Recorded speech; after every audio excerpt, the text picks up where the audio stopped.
Hello. Today we are going to discuss a little about cloud computing and Microsoft Azure. My name is Sophia Jaz and I am the Microsoft student partner at ICRA University. First, let's see what are the general views regarding our topic. Cloud is some place where I can possibly save some data, but I think that is not good for me. For security, I will probably build my own cloud to keep hackers away. It's a place where I can save my work and see from anywhere, but I think it's a bit expensive for a company to implement on it. So, there are some misconceptions about cloud, like it is expensive or there are not so many advantages of it. Well then, so what exactly is cloud computing? First thing is that are you familiar with traditional hosting?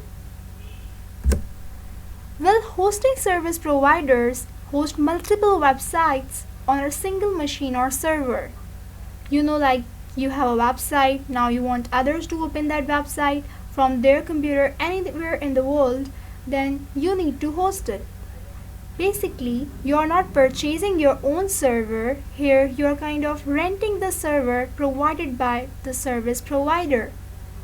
Now, this is attractive, for small companies.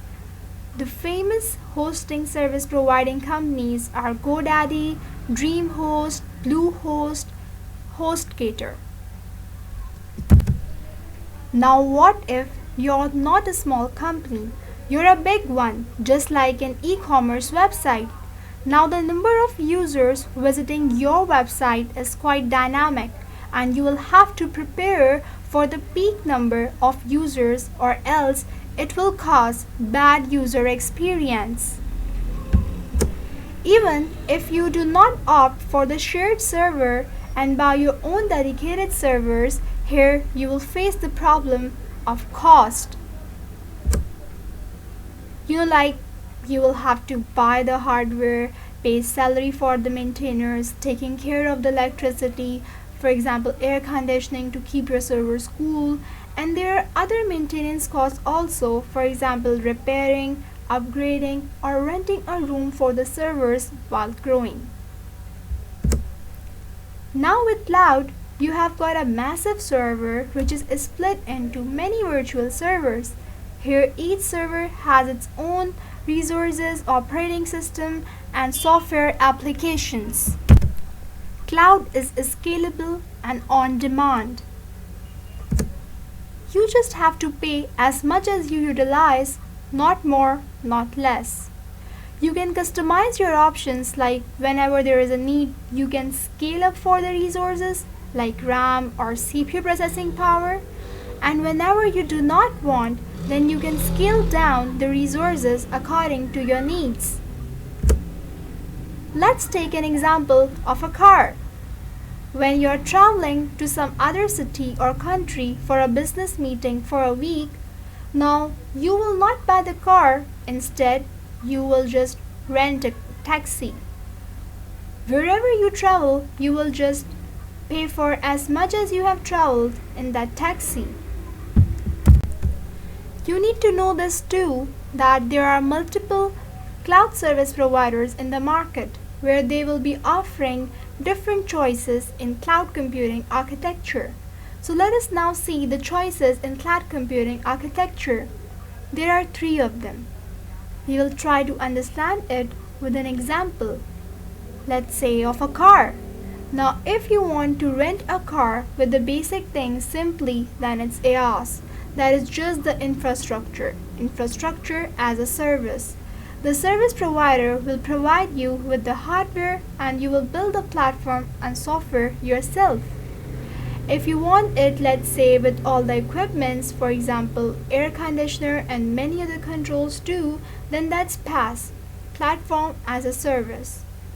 The service provider will provide you with the hardware and the platform, that is operating system like Windows or Linux or any other, and you will build the software yourself.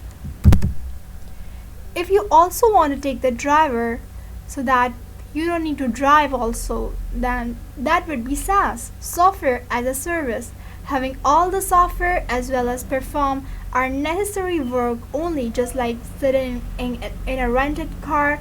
You just need to get out to your desired place and no other thing that you will have to do. The service provider will provide you with the hardware and the platform and also the software. You will select which software you want to use and will pay the rent for it. For IaaS, you need administrators plus programmers. Administrators for the infrastructure and programmers for the platform and software so that they can manage this whole system. Basically, it will provide you to the low level of virtualization like IP level connectivity. Companies for IaaS are Microsoft, and Microsoft has proposed remote desktops and virtual machines, Rackspace, Amazon, IBM, HP. For PaaS, you only require programmers for the software. It will provide you general purpose computing. Companies for PaaS are, the product Windows Azure of Windows, Force.com, Google App Engine. For SaaS, you need an admin to configure the initial setup for the first time, then you're good to go.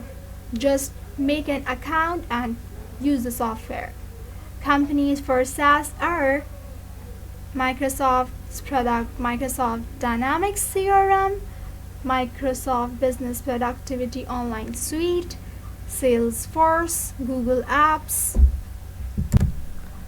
Let us now take a look at Windows Azure.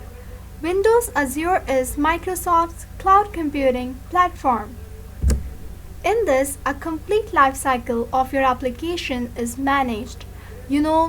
All the phases like the designing, testing, and deploying on the cloud, and later also the monitoring of the online app so that your app can run virtually anywhere in the world. For this, an SDK software development toolkit is provided to us so that we can test our app before deploying it to the cloud, which has all the cloud APIs integrated with Visual Studio. The main components are the development fabric, which is the abstract of compute resources in the data center where many computers are running virtual machines and Windows on top of them. Then there is a storage service for managing our app data. We can not only create new apps but also migrate the existing ASP.NET Web apps to Azure. Also, not only apps written in C#, you can also host your PHP or Java apps to Windows Azure. Thank you. That would be all for now. For more, you can subscribe to this channel.